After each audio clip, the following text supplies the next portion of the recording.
that for $1. Welcome to another episode of Remember the Great Sports Flea Market and Antique Mall Pickups. This is another special $1 edition where all of the items that are in this video were purchased for $1. So, I look forward to sharing these with you, and let me hear your comments below. Tell me what you think. I got a lot of items to cover, so I'm going to kind of go through these rather quickly. That way I'm not talking about one item so much.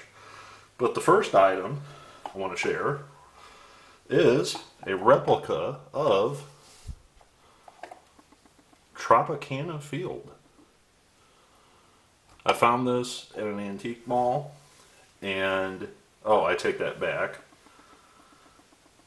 I found this at a garage sale, excuse me, and this is actually a very, very nice stadium replica of Tropicana Field, home of the Devil Rays. Now the cool thing about this is the roof is retractable, so you can take the dome off and see right on inside to the stadium.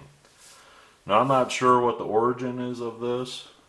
I don't know if this was a giveaway maybe at one of the D-Rays games, or if you had to specially order something like this, or is it just something they simply sell in the gift shop, and you could purchase it like going to any other stadium like Wrigley Field or Busch Stadium or Fenway Park.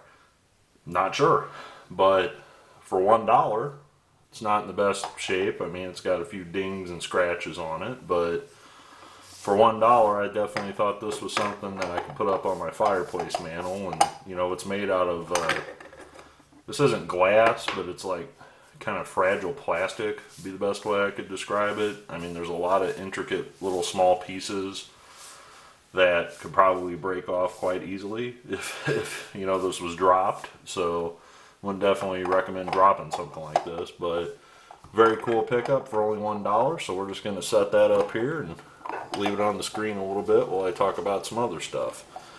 So these next items, this is something I really didn't need, but when the price is only $1, I couldn't resist. And 1, 2, 3 1990 Donruss the Rookie sets, and they all are sealed. Not sealed as in the box, but meaning they are sealed in the pack within the box. This one actually looks like it might be missing the puzzle, so that one's not complete. Yeah, the puzzle's in this one, but not the other one. So technically this set right here is not complete because the Carl Yastrzemski puzzle is missing. See, there's a puzzle piece that comes in each of these factory sets. And these were at a garage sale. The guy was only asking $1 a piece on them. And I happen to have a spare set already opened that I've been getting signed over the years. Well, I don't want to say over the years, but I had no problem tearing the set open to get a few guys through the mail. But as you can see, there are some pretty good name rookie cards in here, like Sandy Alomar Jr., John Olerud. Yeah, Dave Justice. I remember when Justice was the can't miss, got to invest everything in your life into his trading cards. Robin Ventura, Greg Vaughn, Carlos Baerga. He was a very, very good second baseman for the Indians. Kevin Apier, very good pitcher. Tim Layana, unfortunately, passed away during his playing career. There's Todd Zeile, big-time Cardinal player for a while. Again, there's nobody that's just sticking out at you. Steve Avery, Mark Lemke, Marquise Grissom, Dave Hollins, Eric Anthony. I remember when he was supposed to be the next great whatever. John Burkett, Jeff Shaw, great closer for many years. And there's some cards missing out of the set. Like I said, I opened the set and got it signed by some people like Delino DeShields. I got signed before. Ben McDonald I got out of this set. Ben McDonald's rookie cards were the bomb. I mean, anybody that was around during that time period can remember how much Ben McDonald was supposed to be the next great pitcher. Felix Jose, I actually saw him play in St. Louis when I was a kid, and I have a real quick sentimental story that I want to share with you with Felix. He was a Cardinal, so this would have been circa 1991, 1992, after the A's traded him to the Cardinals. And I went to a Giants game because Will Clark was my favorite player. And Clark, I of course watched play, but Felix was on the St. Louis Cardinals. And he hit a home run at second Busch Stadium, so not the current Busch Stadium, but the second Busch Stadium that was built in 1966, and they played through 2004 or whatever at. I saw Felix Jose hit a home run off of the scoreboard clock above the right field seats in Old Busch Stadium. He absolutely crushed it. I mean, I have never, maybe Jack Clark, but I have never seen somebody hit a home run in person that far. Of course, Mark McGwire, but I every time I went to a game with McGwire, he didn't hit a home run, so go figure. But in person, I have never seen somebody hit a farther home run than the day that I saw Felix Jose hit that home run off of the scoreboard, off of the Giants. Now, the funny story that I have to share with you, and I know some of you like hearing some of my stories, and some of you are like, come on, get to the point. Felix hung around till he was almost 40 years old playing baseball. And flash forward, I want to say this was circa 2005, somewhere in that area. I mean, we're talking 14 years after I saw this home run in Busch Stadium.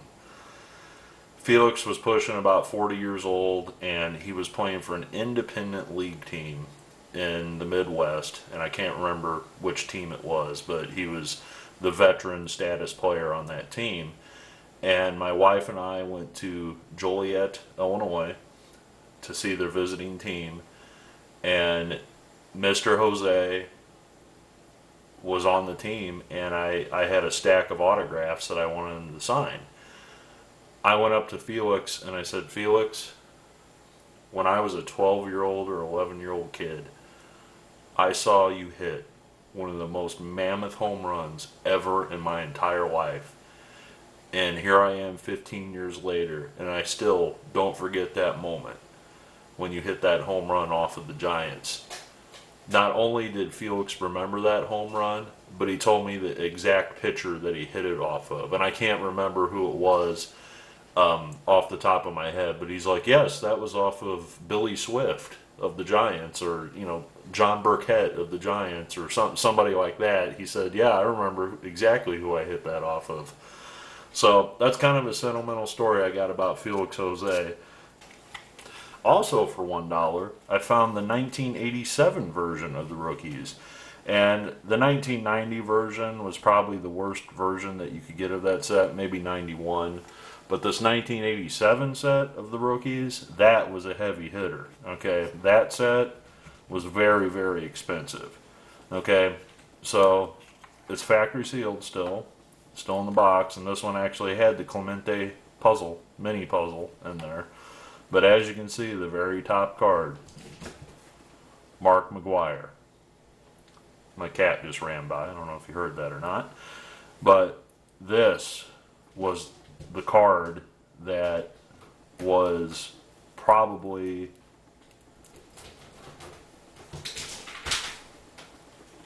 alright. I don't know what my cat's doing. Sorry about that. But he's very playful for some reason. He's a 8-year-old cat, but yet he barely moves. Alright, sorry about that. My cat was going a little wild there, running around the kitchen there, so I just had to re-edit that part. But this Mark McGwire card was a very, very sought-after card back in 1987. And if you turn it over and you look on the back, none other than Bo Jackson on the back. So, this set easily was worth, you know, 30, 40, 50 bucks probably at one time. You know, with these guys in there. And if you read the back, featuring a Clemente puzzle and outstanding rookies of the 87 season, including McGuire, Surhoff, Seitzer, and Noakes, who will be crowned Rookie of the Year, who will be heroes this year and for many years to come. Who are your favorites? Collect them all. Well, obviously, Mark McGuire hit 49 home runs as a rookie, and you know he took the crown there. But I don't know if this is. Yeah, that should be the year that he won the Rookie of the Year. So, very, very happy to add this one to the collection. I did not have this 87 rookies set. I've been looking for it for years, and I just never had a chance to buy it for, you know, cheap. But I did for $1, so very happy to get that. And my cat ran by again. Alright, so the next item here, I found these for $1. And I probably should have bought more now that I think about it. I had a stack of these that I found, and I only pulled out some of the bigger names that I knew. And I'm not really big into NASCAR, but I know a good deal when I see one. And I wish I would have bought more of these, looking back at it. I should have just bought them all for $1 a piece. Who cares? Maybe one of the viewers out there would want to trade for it or whatever, but I left them for somebody else. But I picked two that I knew were very, very good race car drivers, and the first one is a Michael Waltrip signed photo. And as you can see, Waltrip signed it right there, nice big bold black Sharpie, and here's his race schedule for 2000. The Winston Cup racing schedule. And this is one of those promotional 8x10s that he would sign, you know, at events or, you know, NASCAR events and hand them out to fans. And I thought for, you know, $1, it's Michael Waltrip. I mean, for some of the viewers that don't follow racing that closely, Michael Waltrip comes from a big pedigree family of racing, with his brother and his father being former race car drivers. So very happy to get a 8x10 or whatever you want to call it signed by Michael Waltrip. Here's him selling his merchandise. That's pretty cool. His hat and his shirts there. And there's his die-cast card you can get from his website or through the mail or order now. Yeah, it looks like through the mail, or you can call. So pretty nice addition to the collection. The second one that I have here, I'm going to put that to the side so we don't get blurry. The second one that I have is a Johnny Benson Cheerios Racing 1999, and the same format as the Waltrip. Talks about Johnny Benson and his career, and you know what where he's at in the NASCAR Winston Cup standings, and you know all that. Again, I'm not a huge racing fan, but there's his fan mail address. I wonder if that address still works. Might be worth checking out. And there's a website as well. We'll have to check that out and send a few cards to him. But I had never seen any successes recently with Johnny Benson through the mail with cards. So when I saw this for $1, it was a no-brainer. Again, I wish I would have bought probably all of them that were signed. There was probably a stack of 25 to 30 of these, and maybe out of the 25 or 30 there was about 7 of them that were signed. So looking back at it, instead of cherry picking the ones that I wanted, I should have just bought them all for $1 a piece and been done with it. So very happy to add a couple NASCAR legends to my collection.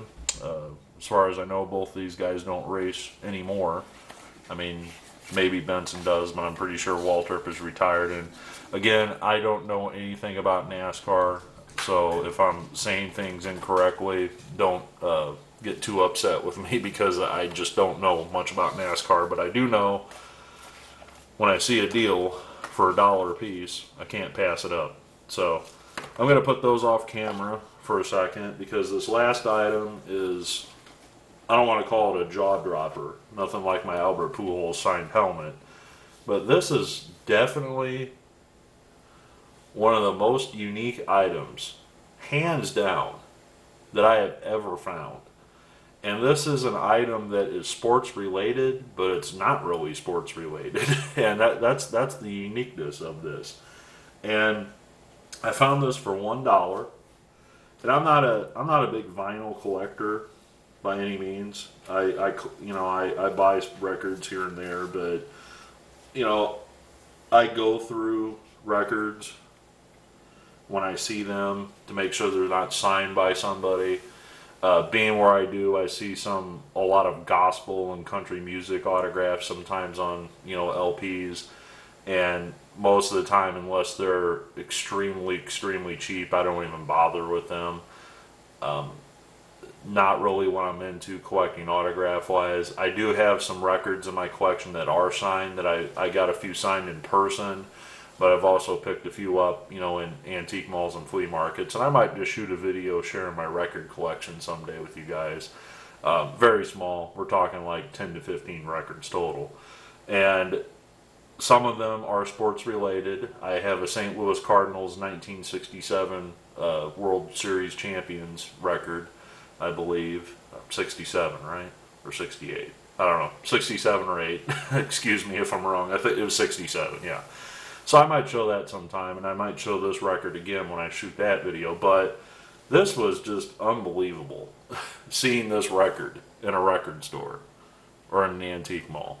And I'm going to try to do the best that I can not to mess up the camera here. But this is Hakeem Olajuwon on an LP. Hakeem the Dream himself. The Unbeatable Dream record. And still sealed. Still has the factory plastic intact, and it's quite dirty and it's yellowed, but it's never been broken at all. And lyrics in bold are performed by Hakeem Olajuwon. So I've never listened to this. I don't know if I'm gonna listen to this because it's still sealed, and I don't want to, disrupt the record in any way. But I just laughed my butt off when I saw this. I could not believe Hakeem Olajuwon produced a record. I'm trying not to get too blurry there with the zoom, but I'll just hold it up. That'd probably be easier. There's a fan club address. For Hakeem t-shirts, posters, fan mail, or other correspondence, write Hakeem the Dream Fan Club, care of Hakeem Inc. Special thanks to the Olajuwon family, Houston Rockets staff.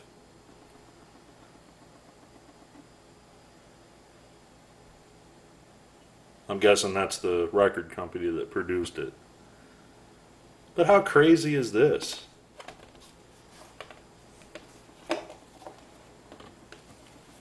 I mean, it's just... that ranks right up there. And this is another funny record that I have in my collection, is I have a Terry Bradshaw country music record as well. But I just could not... when I saw this on the records, I'm like, what is that? I've never seen this in my life. So, in closing, this is just one of the weirdest items I have ever found, hands down, no doubt about it. And tell me what you guys think in the comments below. This is definitely something that's worth, talking about. And turn the light off there because there's a little bit of glare, but thanks for watching my video, and I look forward to shooting more and looking at your comments below.